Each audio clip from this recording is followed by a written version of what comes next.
تقدیر کیا ہے؟ اگر سب کچھ پہلے سے ہی لکھا لکھایا ہے تو ہم اپنے اعمال کے ذمہ دار کس طرح ہوئے؟ پھر اعمال کی جزا و سزا کیسی؟ پھر جنت و دوزخ کے کیا معنی؟ وضاحت فرمائے۔ بھئی سچی بات یہ ہے کہ اس سوال نے ایک عرصے تک مجھے بھی ستائے رکھا،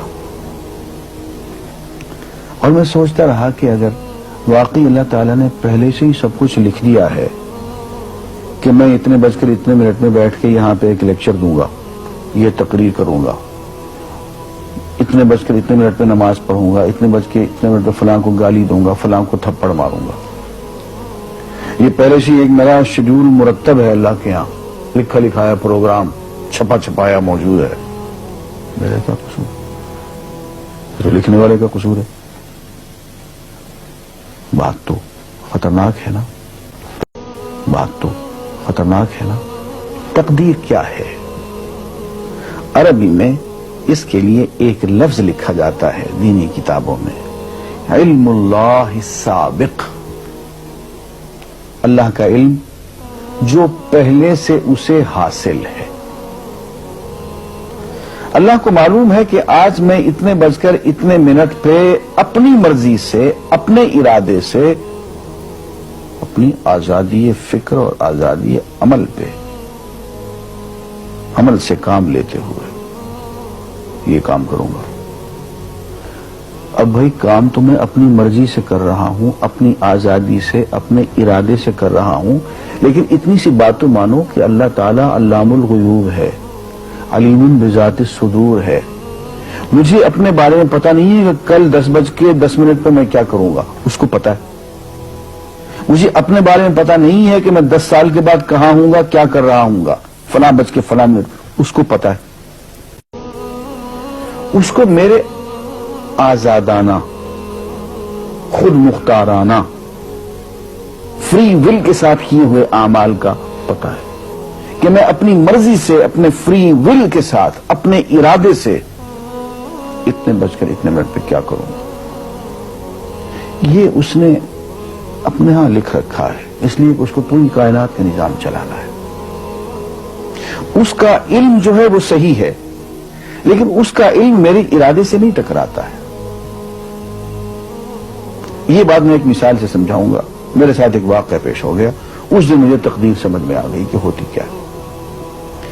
1971 کی بات ہے کہ یہاں اکاؤنٹنٹ جنرل آفس میں میں ڈپٹی اکاؤنٹنٹ جنرل تھا۔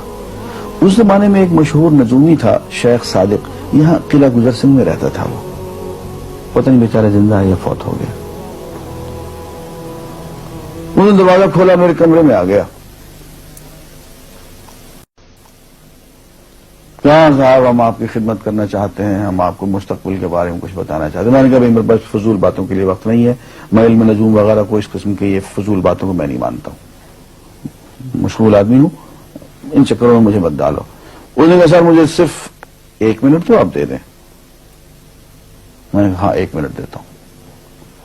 اس نے ایک بہت بڑا کاغذ میرے سامنے لکھا جس پہ 40 خانے بنے ہوئے تھے، 40 چیزوں کے نام لکھے ہوئے تھے، مختلف چیزوں کے نام، کتاب، قلم، اینک، کاپی، دوات، پینسل، میز، بادل، برکھا، مسجد، مندر، ایسی ایٹ رینڈم چیزوں کے نام، 40 چیزوں کے نام لکھے ہوئے تھے۔ وہ کہنے لگے صاحب آپ ان میں سے کسی ایک چیز پہ انگلی رکھ دیں یا اس کا نام آپ اس کاغذ پہ لکھ دیں۔ اور مجھے یہ کہتے کہتے اس نے ایک پیس آف پیپر میری میز سے اٹھایا اور اس پہ کچھ لکھا اور اس کو یوں الٹا کے رکھ دیا۔ میں نے کہا تم نے یہ کیا کیا؟ کہنے لگے جی میں نے وہ چیز لکھ دی ہے، وہ نام جو ابھی آپ لکھیں گے۔ تو اب میں پریشان ہو گئی۔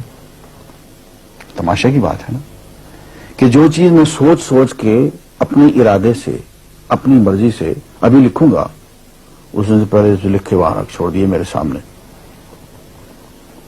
اب میں سوچ میں پڑ گیا کہ یار وہ چیز لکھوں جو اس نے نہ لکھی ہو، کبھی میں اس کا ارادہ کروں، کبھی اس کا ارادہ کروں، اب تنگ آ کے آخر میں نے کسی ایک چیز کو لکھ دیا، کہ میری یہ ہے۔ اس نے جب وہ الٹایا تو وہ وہی چیز نکلی۔ اب پتہ نہیں یہ کیا چکر تھا اس کا، خدا ہی جانے۔ کوئی اس کا علم ہوگا، کوئی فن ہوگا، کوئی تک بازی ہوگی، تک بندی ہوگی کوئی. لیکن اس دن مجھے پتا چلا کہ یار اس کو جو کچھ میں نے لکھا ہے اپنے ارادے سے لکھا ہے، اپنی مرضی سے لکھا ہے، اس سے پابند ہو کے نہیں لکھا. کبھی اس میں انگلی لگاتا تھا، کبھی اس پہ آخر چن کے ایک لکھا میں نے. لیکن اس کمبخت کو پہلے سے پتا تھا کہ میں کیا لکھنے والا ہوں، اور اس نے پہلے سے وہاں لکھ کے رکھا ہوا تھا. میں نے کہا یار ایک محدود علم والا آدمی میرے آئندہ کے اعمال کو اپنے ہاں لکھ کے رکھ سکتا ہے. چن کے وہ عمل میں اپنی مرضی سے کر رہا ہوں، اپنے ارادے سے کر رہا ہوں، کوئی مجبوری نہیں ہے اس میں. لیکن وہ میری مرضی والا عمل، میرے اپنے ارادے سے کیا ہوا عمل، پوری آزادی کے ساتھ کیا ہوا عمل، اس نے پہلے سے اپنے یہاں لکھ کے رکھا ہوا. یار اگر یہ انسان کر سکتا ہے تو رحمان کیوں نہیں کر سکتا؟ اس نے میرے سارے اعمال جو میں آئندہ چل کے کرنے والا ہوں، وہ سارے کے سارے اعمال اس نے اپنے یہاں لکھ کے رکھے ہوئے.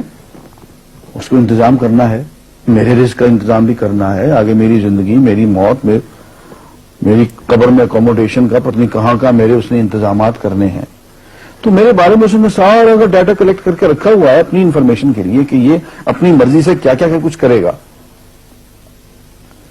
تو اس کے لکھے ہوئے ہونے سے میری مرضی ختم نہیں ہوتی، میری ذمہ داری ختم نہیں ہوتی، میرا ارادہ، میری فری ول ختم نہیں ہوتی. یہی وجہ ہے کہ ہم جو اعمال کرتے ہیں اس میں سے اللہ تعالیٰ اس کی کچھ ذمہ داری ہم پہ ضرور ہوتی ہے. کچھ کام اللہ تعالیٰ کا ایک نظام ہے، اس میں شاید ہماری ذمہ داری نہ ہو، وہاں جبر ہو. لیکن کچھ اعمال ایسے ہیں جن میں خالصتاً ہمیں آزادی حاصل ہے، ہمیں اختیار حاصل ہے، ہم ان کے ذمہ دار ہیں، ہمیں ان پہ جزا ملے گی، ہمیں ان پہ سزا ملے گی، اللہ تعالیٰ بچائے.